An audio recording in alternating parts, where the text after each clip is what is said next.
এই হচ্ছে সেই মহামায়া লেক, মহামায়া লেকের ঝর্ণা।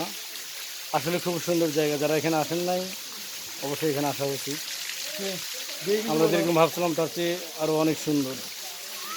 বাবা এটা হায়দ্রাবাদ বাবা, কোনো কৃত্রিম লেক না, প্রাকৃতিক লেক তো অনেক সুন্দর জায়গা। আসলে বুঝতে পারবে এই জায়গাটা, ঠিক আছে?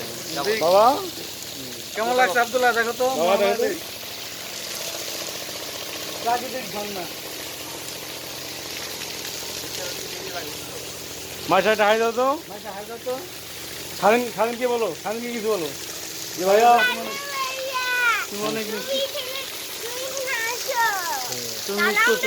হ্যাঁ মিঠু কিছু বল খালেনকে, স্বাধীন আর আগে কিছু বলো। সমস্যা নেই, তুমি এরপরে আমাদের সাথে আবার আসবে। জায়গাটা অনেক সুন্দর, প্রাকৃতিক সৌন্দর্য ভরপুর। আকিব স্বাধীন তোদের খুব মিস করতেছি, খুব মজা হচ্ছে, আমরা খুব মজা করতেছি। চট্টগ্রামের সবচেয়ে বেস্ট জায়গা এটা। আসলে বুঝতে পারতা কেমন জায়গা, আসলেই তো বুঝে এখন কেমন লাগে। তোমাদের আমরাও মিস করতেছি।